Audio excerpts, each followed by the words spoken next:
Kang Feifei once served as the deputy leader of a UN helicopter unit in one of the most tumultuous places in the world. South Sudan has reported the deadliest attack on its border with Sudan since 2021, involving a boundary dispute. The attacks occurred on Saturday in the neighboring Abyei region, an oil-rich area jointly administered by the two countries.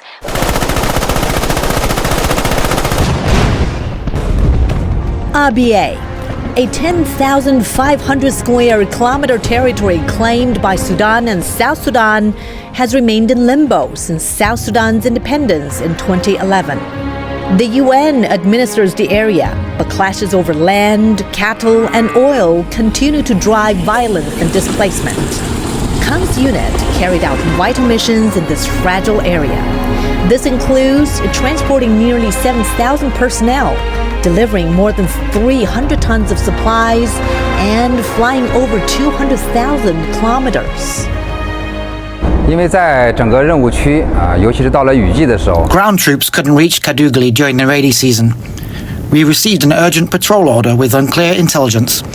From the air, firefights were close enough to see muzzle flashes.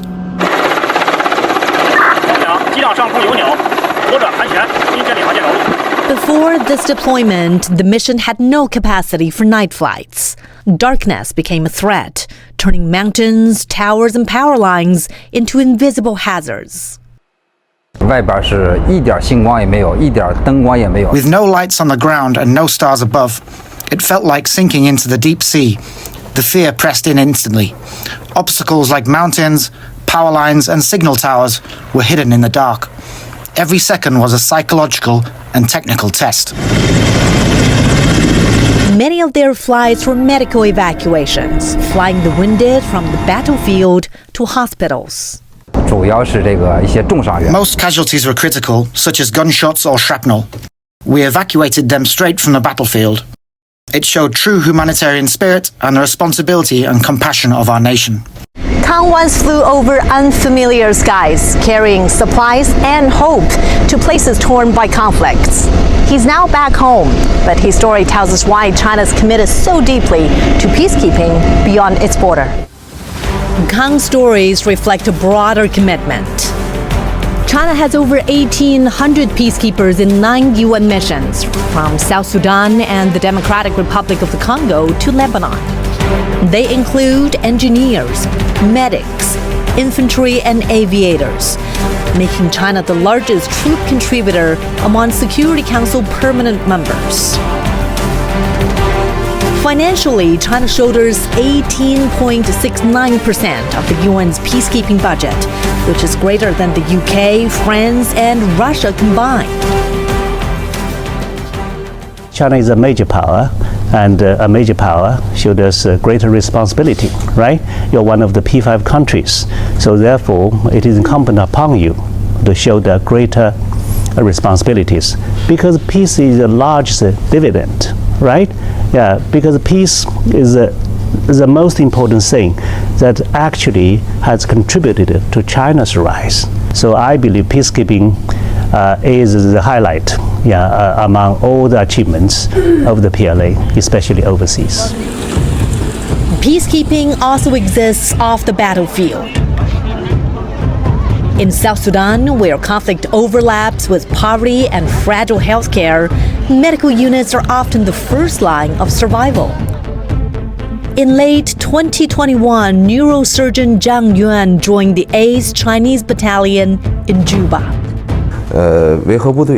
Peacekeepers also carry out humanitarian medical services. When local people learn that Chinese peacekeepers are here, they actively take part, as they trust traditional Chinese medicine and our medical expertise.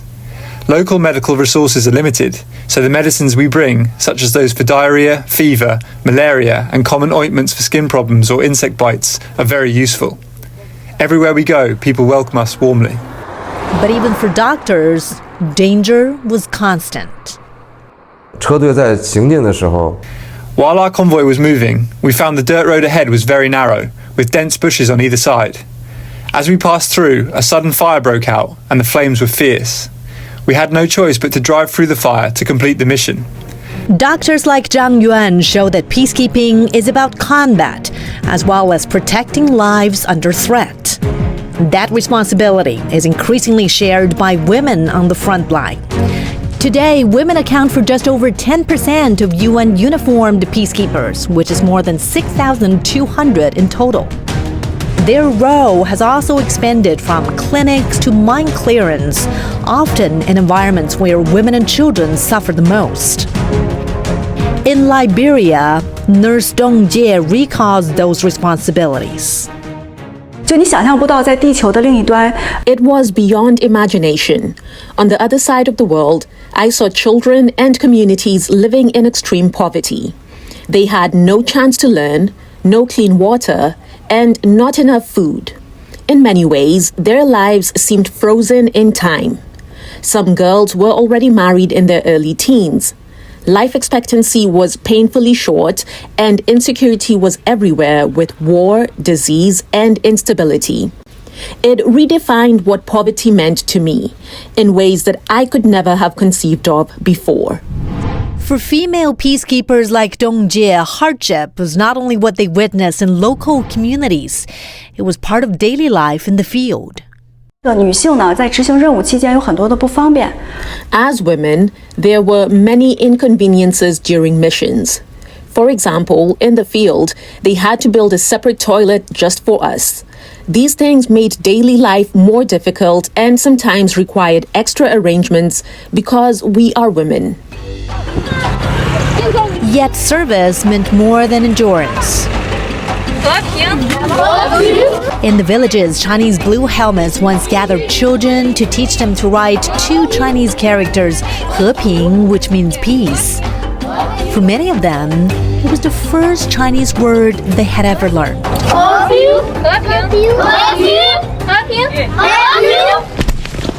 Their service extends far beyond clinics. China has sent women into minefields in Lebanon, where every step forward demanded skill and extraordinary courage.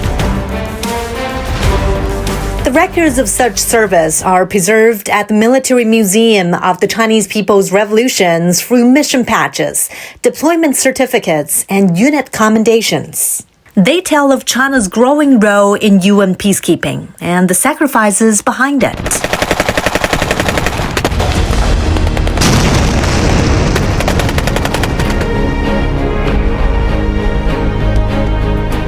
Yang Shupeng was killed in South Sudan in 2016. He was one of the many fallen heroes who gave their lives in service for a noble cause. This letter from his father carries both grief and pride. Here he says, "It's been 260 days since you left us. Your mother has been calling your nickname in her dreams. Your duty is one of glory, and you're the pride of the family." A milestone came in 2015 when President Xi Jinping pledged an 8,000-strong standby force, the first helicopter unit for UN missions, more medical and engineering teams, and $100 million for African peace operations. 坚定走和平发展道路。 We're committed to peaceful development. No matter how the international landscape may evolve and how strong China may become, China will never pursue hegemony, expansion, or a sphere of influence. China's approach aligns with its global security initiative, promoting common, comprehensive, cooperative, and sustainable security. For China, peacekeeping is not an act of power projection, but an extension of its long-held principles: non-interference, respect for sovereignty, and disciplined neutrality. These military operations are done well that are restricted to humanitarian areas, peacekeeping, counterpiracy efforts. So with all these efforts, it actually tells you how China's global security initiative would look like, right? It's not about killing people. It's not about conquering people. It's about helping people. It's about protecting people. So in this way, China strikes a major difference. And I believe that is good messages for the world. Why? That tells a stronger China actually could make the world safer. With Chinese PLA's, huge and positive and exceptional involvement in the world, China's contribution is good for the well-being of other people. 过去80年是世界多极化和经济全球化加速发展的80年。The past 80 years is a period of accelerated advancement in world's multipolarity and economic globalization, a period that has witnessed people across the world forging ahead and meeting challenges together, and also a period during which the global south has been rising and growing strength. The 80 years of history are enlightenment enough in the face of the turbulent and changing world. The UN-centered international system provides important safeguards for the course of human progress. From the legacy of World War II to the challenges of today, China's vision of peace has been shaped by sacrifice and carried forward through action. 8 decades later, the lesson endures. Peace must be defended and never taken for granted. 维和这个经历，在我个人成长来说，对自己是一个值得骄傲的一件事。 For me, peacekeeping is a source of pride. I still remember calling my son while wearing the blue beret. In his eyes, I could feel admiration for his father and respect for all Chinese soldiers. 我觉得作为军人来讲，为国家奉献是一种光荣。As a soldier, to serve the nation is an honor and a mission. Having peacekeeping as part of my life is not about sentiment, it's about duty. And that duty has become a lasting source of pride. Our motto is simple. I will put myself aside if my country, if the world, has a need. When the call for peacekeeping comes again, I will not hesitate. I will step forward.